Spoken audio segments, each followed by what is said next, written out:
रामकृष्ण हरी मंडळी, आज आपण बनवणार आहोत शेवग्याच्या शेंगेची सुक्की आणि पातळ भाजी. त्यासाठी लागणारं साहित्य आहे 5 कांदे घेतले, खोबरे घेतले, लसूण, कोथिंबीर आणि कढीपत्ता. आणि यासाठी आपल्याला थोडासा दाण्याचा कूटही लागणार आहे. भाजीसाठी लागणाऱ्या शेंगा आपण थोडं मीठ टाकून उकळून घेत आहोत. ते मीठ टाकून उकळल्यानंतर त्याची चव जरा वेगळीच लागते.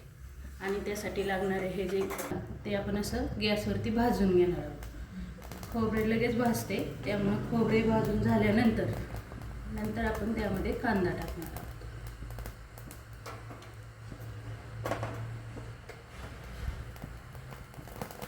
अशा पद्धतीने शेवग्याची भाजी केल्यानंतर आपण खूप चविष्ट लागते. आणि शेवग्याची भाजी आठवड्यातून एकदा तरी खावीच माणसाने. डॉक्टर म्हणतात शेवग्यामध्ये कॅल्शियम खूप असतं. माळकरी व्यक्तींनी तर नक्कीच खावे. नॉनव्हेज खाणाऱ्यांनी नाही खाल्लं तरी चालेल, पण व्हेजिटेरियननी खावीच. ते अशा पद्धतीने खोबरं भाजून घेतलं आपण.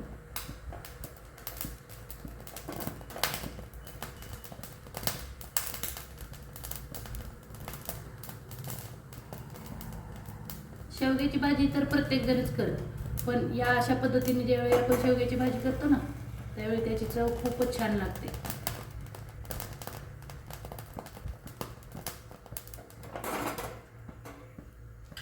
हे जे कांदे घेतलेत ते मी अशा पद्धतीने चिरून घेतले. ते आपण ह्याच्यावरती असं ठेवणार आहोत. असं भाजून घेतलेले कांदे चवीला पण खूप छान लागतात. आणि याचं सगळ्याचं वाटण करून आपण त्या भाजीत घालणार आहोत.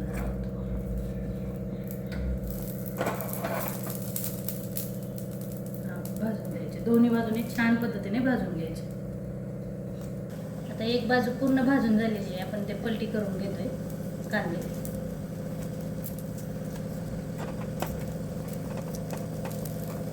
आणि हे कांदे भाजताना ना पूर्णपणे चांगले भाजून घ्यायचे. कच्चे राहिले तर ते कच्चा फ्लेवर राहिला ना, त्यामुळे चव वेगळी लागेल भाजीची. शेंगीला पण चांगली उकळी आलेली, ते पाणी काढून टाकायचं. थंड झाल्यानंतर एखाद्या झाडाला वगैरे ओतून द्या तुमच्याबरोबर.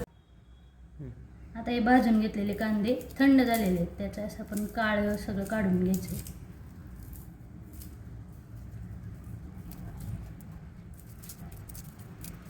हे सगळं आता वाटण आपण मिक्सरमधून वाटून घेत आहोत. खोबरं, कांदा, लसूण आणि हा दाण्याचा कूट आपण करून घेतलेला आहे अगोदरच. शेंगदाणे भाजून त्याचा कूट करून ठेवला. ह्या मगाशी आपण घेतलेल्या शेंगा उकळून घेतलेत. त्यातल्या जाडसर शेंगा आपण पातळ भाजीत टाकायसाठी काढलेत. आणि ज्या पातळ आहेत त्या आपण सुकी भाजी करणार त्याची. कढीपत्ता, कोथिंबीर, दाण्याचा कूट आणि हे वाटण. पातेलं छान तापलेलं आहे आपलं. गॅस कमी करायचा आणि त्यामध्ये तेल घ्यायचं.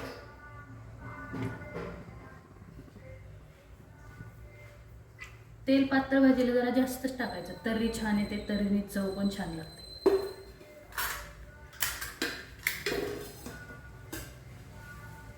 आता हे तेल तापलेलं आहे, त्यामध्ये आपण मोहरी टाकतोय. मोहरी जरा जास्तच टाकायची, कारण हा आपण सुक्या भाजीचा आणि पातळ भाजीचा दोन्हीचा एकत्र मसाला परतून घेणार आहे एकाच वेळी.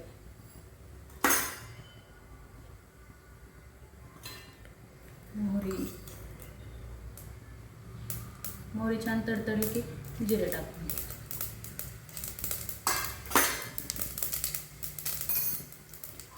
आणि छान तडतडलं की लगेचच आपला हा वाटून घेतलेला मसाला, यामध्ये कांदा, खोबरे आणि लसूण वाटलेलं आहे.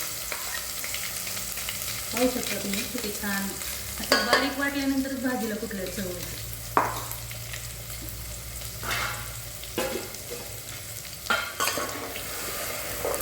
छान करतो मी.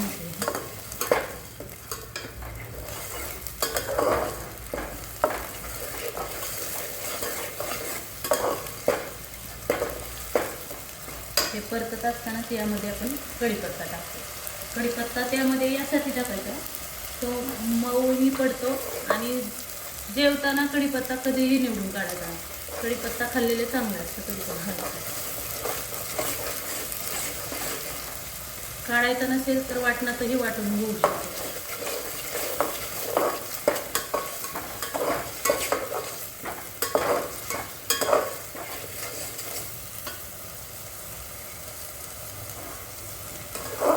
भाज्या तर सगळेच बनवतात, पण भाजी बनवण्याची एक एक स्टेप असते, त्यामुळे वेगवेगळी चव येते. एका घरात एक 3 व्यक्ती असतील, मुलगी असेल, आई असेल, सून असेल, सासू असेल, 4-5 व्यक्ती जरी असेल आणि मसाला तोच वापरून सुद्धा वेगवेगळी चव लागते भाजीची.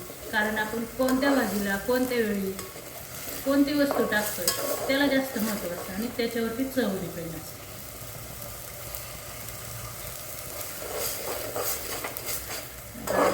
हे आपण मगाशी भाजून घेतल्यामुळे जास्त परतायची काही गरज नाही आहे याला. आता आपण हा थोडाफार परतून झाला आहे, यातला थोडा मसाला शेजारी कढई ठेवलेली पहा, त्याच्यात काढून घेतली. हा सुक्या भाजीसाठी आपण वेगळा काढून घेतो मसाला. त्यामध्ये मी मीठ टाकलं नव्हतं, फक्त जिरी मोहरी जास्त टाकलेली. इकडे पातळ भाजीला थोडा ठेवा मसाला आणि सुक्या भाजीला जास्त. म्हणजे 3 भाग करा, त्यातले 2 भाग इकडे काढून घ्या, 1 भाग पातळ भाजीला राहू द्या. आता यामध्ये आपण परत थोडंसं तेल ॲड करतो. मी म्हटलंच होतं, तेल टाकल्यानंतर भाजीला तरी छान येते आणि चवही छान येते.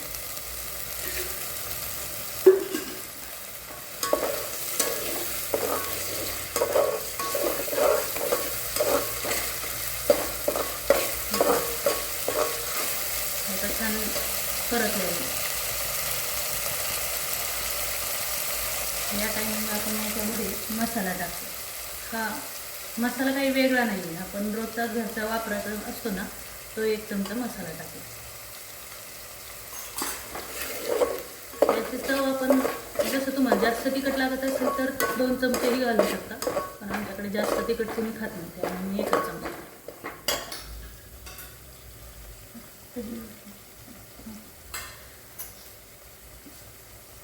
मग अशा आपण शेंगा उकळताना मीठ टाकले, त्यामुळे मीठही तुमच्या चवीनुसार टाका.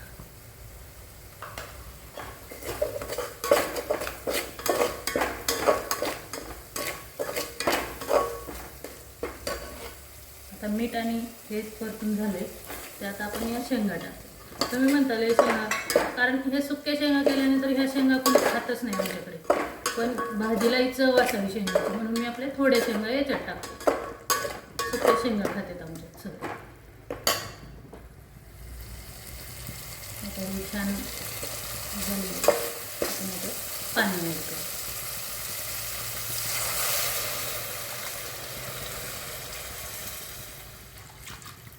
या फोडणीचा इतका सुंदर वास सुटलाय ना, आपण कटाची आमटी करतो ना तसा वास सुटलाय.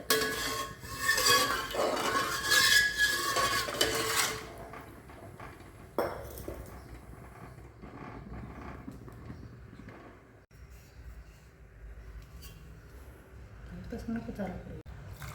त्यात हे पाणी पण घ्यायचं, आपला मसाला व्हायला जात नाही. तो या पातळ भाजीमध्येच टाकून घ्यायचा, कारण आपण पातळ भाजीमध्ये थोडाच मसाला घातलेला आहे वाटणाचा. आणि हे आता छान उकळू द्यायचं. एक छान उकळी आल्यानंतर त्यामध्ये आपण दाण्याचं पीठ घालणार. आता तोपर्यंत आपण सुकी भाजी करून घेऊ. चालू केले तू. हे सुक्या भाजीचा मसाला घेतला आहे आपण परतायला. यामध्ये थोडंसं तेल टाकूया आपण.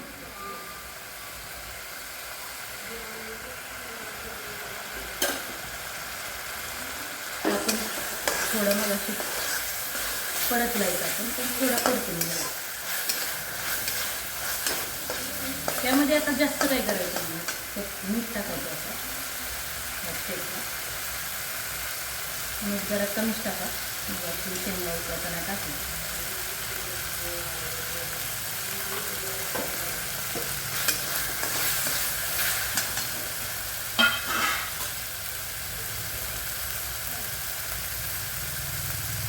मसालाही टाकायचा त्यामध्ये, तोही कमी प्रमाणात, तिखट होऊ शकतो.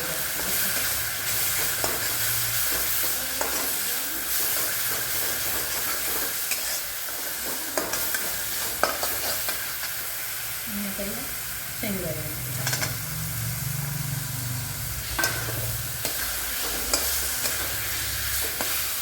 या मग असे आपण फक्त उकळून घेतलं, त्यामुळे त्या शिजण्यासाठी यामध्ये थोडंसं पाणी टाकू. फक्त शेंग शिजेल तोपर्यंत पाणी टाकू.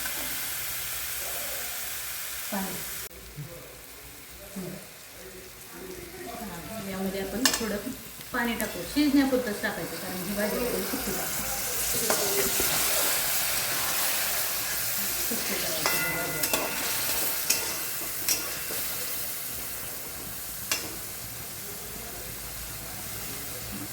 शेंगा सुकल्या, शिजलं की आपण हे झाली आपली भाजी करायची. आता या सगळ्यामध्ये थोडीशी कोथिंबीर याच्यात टाकूया आणि टेकला आपण याच्यात कोथिंबीर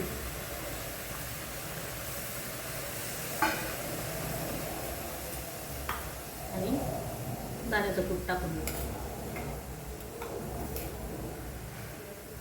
ही जर भाजी आपल्याला चपातीसोबत खायची असेल तर कूट जास्त टाकायचा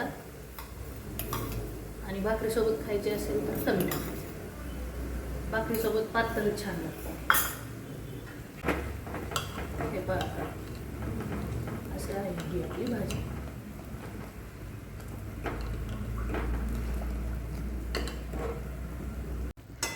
सुकी भाजी झालेली आहे आपली. आता ही मसाला पण आतपर्यंत शेंगदाणे शिजलेली कमी गॅसवर 10 ते 15 मिनिट शिजून दिली आपण ती. ओके, आणि ही पण भाजी बघा, या भाजीला पण छान तर्री आली, शेंगा पण शिजले आणि एकदम मस्त झाली.